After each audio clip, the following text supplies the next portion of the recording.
This is BHAMBRA here for PSB Sports with the David Haye versus Tony Bellew rematch press conference here today in London. I'm joined by Eddie Hearn. How you doing, Eddie? You've grown.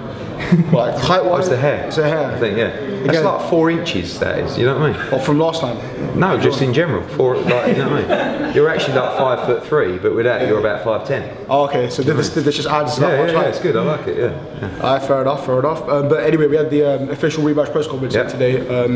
Firstly, what's your reaction to the press conference? And obviously, you know, some of the back and forth banter they were both having between each other as well. It's a lot more serious this time, isn't it? I mean, it was serious last time, but it's serious this time in terms of you're actually arguing about the first fight, what happened, what's going to happen in the rematch, rather than you're getting knocked out, you're getting rendered unconscious, you're going into a coma, this. Obviously they're both on suspensions from the British Boxing Board. I know David's on suspension from the British Boxing Board of Control, and Tony's on warning, so they've got to be careful. You know, we want the fight to go ahead, don't want to lose their licence, but I think this has gone from like a grudge match event to a event and a great fight.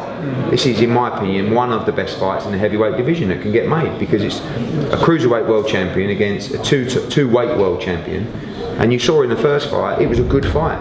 Tony Bellew, you know, he made David Haye break down. That's what he did, because everyone was expecting 1, 2, 3 rounds. Tony took the shots, he come through, he weathered the storm, and David Haye broke down in the fight. So, you know, we got the win, and I expect him to win on Sunday, 17th of December. I expect him to win. Like I said last time, I hoped he would win. I felt he could, but it was like, please. I don't feel like please now.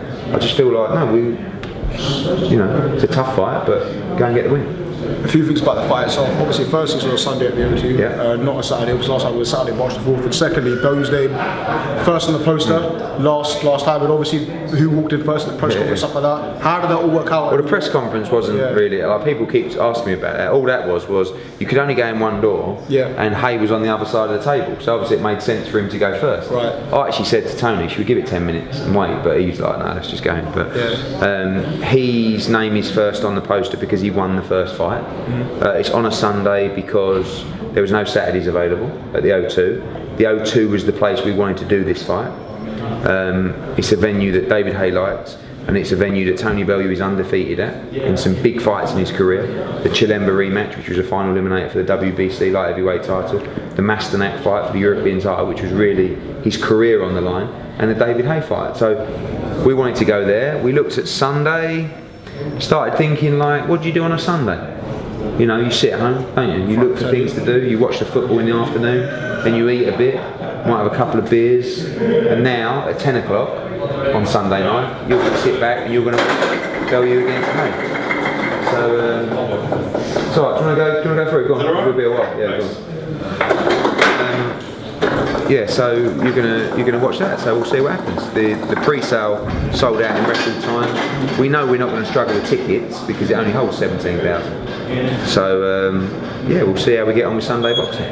I've seen in quite a few interviews you've done, you said it's taken 5 months of negotiations to make this fight. So a few things. Why was it so hard? Why did it take so long in the first place to actually make the fight? And what were some of the stumbling blocks you had to get over? Well, because what happens is after the fight, everyone says you've got to make the rematch. It's the biggest fight out there, and you wait for the other team to get in touch with you because you feel like we won the fight, you know. And then they don't, and then you go, do you know what? Let's cut through all this ego. I'm going to reach out. You reach out and you say, are you interested in talking about a rematch? Yes, we are. Like they've been waiting for the call for 6 weeks, you know. And then you start, and then they say, we think the split should be this. And then I go back to Tony and he says, tell them to fuck off. And then that's it for 2 or 3 weeks. And then you sit with Tony and you go, look, what about this, what about this? And no. Then you go back to them, or they might call and say, well, actually, how about this? And you just keep going. Names on the poster, ring walks, changing rooms, you know, all this kind of stuff. It's been difficult for David Haye because he's had to really accept things that he wouldn't normally want to accept, and he's done that because he lost the first fight, and he knows he's had to do that to get the fight. In the first fight, David Haye gave us the opportunity, really, truthfully.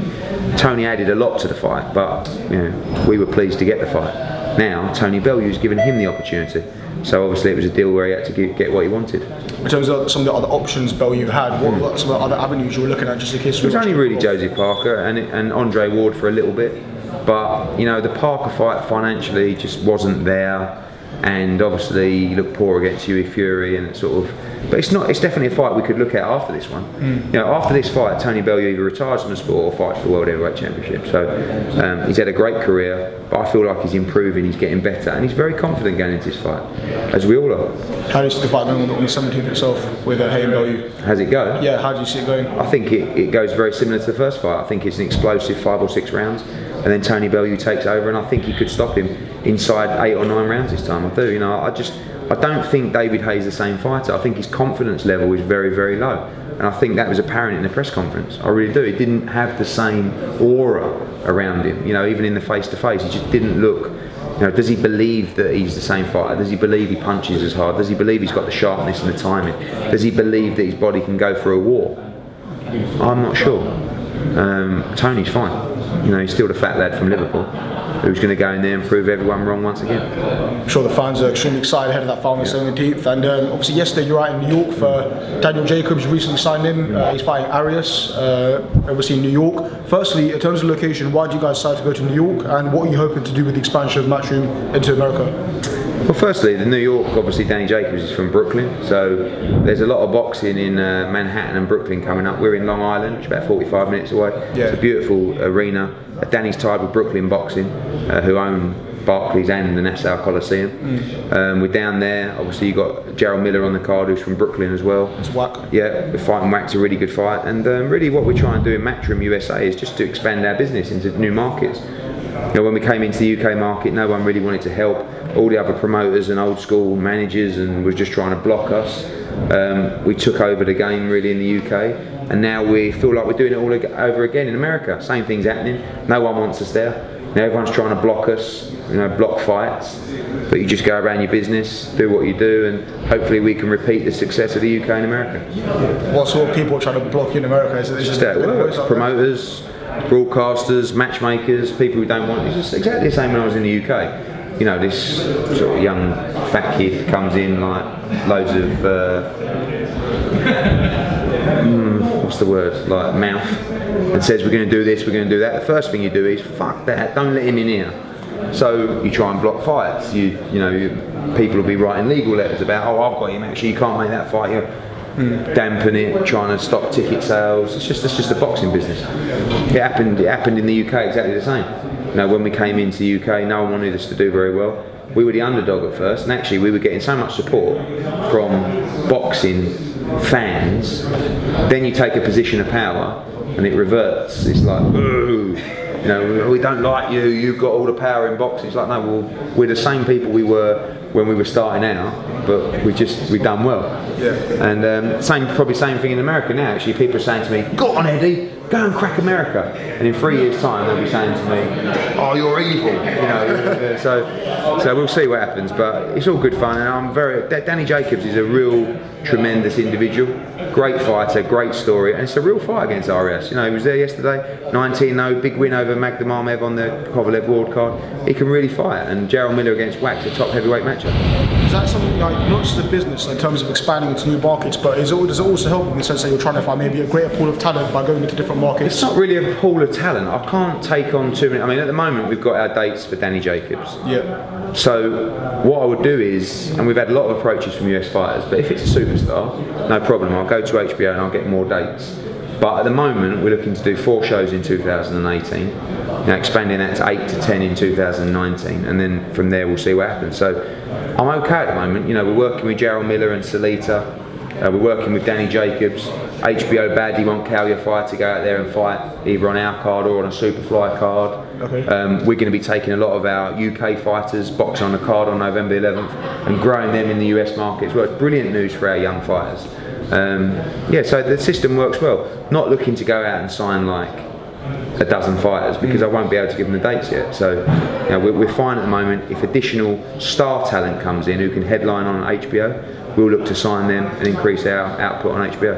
How's Anthony Joshua looking ahead of training? Yeah, he astounds me because he's training harder now than he did for the Klitschko fight. He's working on things that he was disappointed in the Klitschko fight. He knows this is a real fight. I know people just presume that he's going to walk through Pulev, but this is a top 5 heavyweight in the world. You know, 3 in the Ring magazine after Joshua and Wilder. this is a real tough fight, and we can't afford at this stage to make mistakes. So Joshua's more motivated than ever, looking great in training, and 3 weeks on Saturday. And obviously Ortiz failed a drugs test when he was meant to fight Wilder. So obviously that's a new fight potentially for Deontay, who don't know who's going to fight in the Stavone match. But is it true that unifications with Joshua and Wilder could happen next year? Yeah, we want that to happen. I think it's a natural fight. Joshua wants to pick up all the belts, but you know, we hope that really Wilder will fight Stavone, and then Brazil will fight Dillian Whyte. And then perhaps the winner of those 2 fights could fight early next year, and then we look at a unification for the summer. But you know, the aim of Anthony Joshua is to capture all the belts in the division, and that's obviously the 2 guys who hold those are Joseph Parker and Deontay Wilder. Any other news you can tell us? Anything else happening at the moment? No, just ready for a huge fight on Saturday with Crawler Burns. You know, Manchester sold about 12,000 tickets, loads of Scots coming down. 2 of the nicest guys you'll meet in boxing, putting it all on the line. You can only expect a great fight on Saturday night. Absolutely. Eddie Hearn, thank you so much for the time for PSP Sports. Cheers. And all the best. Thank you. Cheers.